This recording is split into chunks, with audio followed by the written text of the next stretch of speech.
Assalamualaikum warahmatullahi wabarakatuh. Saya Lalu Wilda Triatma dengan NIM J1B020050 dengan kelas TEP Genap 2020. Tujuan saya membuat video ini adalah untuk memenuhi syarat tugas yang dosen pengampu telah berikan. Baiklah, di sini saya akan menjelaskan kekurangan dan kelebihan hidroponik. Walaupun hidroponik banyak disebut sebagai sistem bercocok tanam revolusioner, namun tentunya juga ada kelebihan dan kekurangannya, karena tidak ada yang sempurna di dunia ini. Adapun kelebihan dan kekurangannya antara lain, pertama, kita bahas terlebih dahulu kelebihan dari metode hidroponik. Terutama sekarang ini metode hidroponik banyak dipandang sebelah mata, sehingga penting bagi kita untuk mencermati apa saja kelebihan yang bisa didapat dari metode hidroponik. 1. Tidak membutuhkan tanah.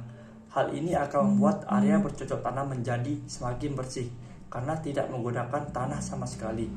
Yang kedua, pertumbuhan tanaman akan lebih cepat. Ini karena nutrisi yang dibutuhkan oleh tanaman akan terserap secara lebih baik mengingat media yang digunakan berbentuk cair. Yang ketiga, tidak perlu melakukan penyiraman tanaman seperti bercocok tanam pada umumnya. Ini karena media yang digunakan sudah memakai air. Yang keempat, tenaga yang dibutuhkan lebih sedikit. Kita tidak perlu melakukan pengolahan lahan, penanaman, serta memanen. Metodenya lebih praktis dan juga efisien. Kemudian yang kelima, proses memanen tanaman nantinya akan menjadi lebih mudah apabila dibandingkan dengan metode bercocok tanam yang menggunakan tanah. 6. Hasil panen dari metode hidroponik cenderung lebih banyak. Kelebihan hidroponik yang satu ini kurang begitu diketahui sehingga banyak orang-orang yang masih meragukannya. Yang ketujuh, menanam menggunakan metode hidroponik cenderung akan lebih menghemat tempat. Kita tidak memerlukan lahan hingga beberapa hektar untuk bercocok tanam. Justru metode hidroponik cocok untuk dilakukan di lahan sempit, bahkan di daerah perkotaan. Yang kedelapan, buah serta sayur yang dihasilkan dari metode hidroponik akan menjadi lebih steril karena bebas dari pestisida maupun herbisida. Hal ini tentu jauh lebih menguntungkan dibandingkan dengan sayur dan buah yang ditanam di lahan perkebunan dan menggunakan pestisida. Kemudian yang ke-9, risiko tanaman terserang hama serta penyakit akan lebih kecil. Yang ke-10, metode bercocok tanam menggunakan hidroponik tidak akan tergantung cuaca. Kita bisa tetap bercocok tanam pada saat cuaca panas maupun dingin. Kelebihan hidroponik yang terakhir yaitu penggunaan pupuk dalam metode ini akan dapat menjadi lebih hemat serta efisien. Setelah memahami berbagai kelebihan dalam menggunakan metode hidroponik, saatnya mengetahui pula kelemahan dari metode hidroponik ini. Hal ini penting agar kita tidak hanya terlena dengan kelebihan yang disebutkan di atas, namun juga bersiap menghadapi kekurangan-kekurangan di bawah ini.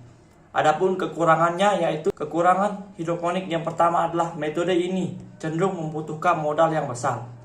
Hidroponik terutama cocok apabila kita hendak melakukan budidaya tanaman dalam skala besar, sehingga modal besar yang dikeluarkan juga akan kembali lebih cepat.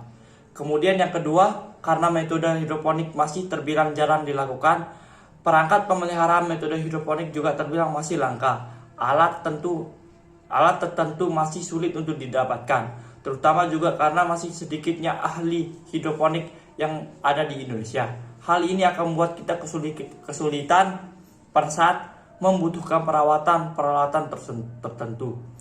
Kemudian yang ketiga, kekurangan hidroponik yang ketiga adalah metode ini membutuhkan ketelitian ekstra dalam bercocok tanam. Dengan metode hidroponik, kita harus benar-benar memperhatikan serta mengontrol nutrisi yang diberikan pada tumbuhan.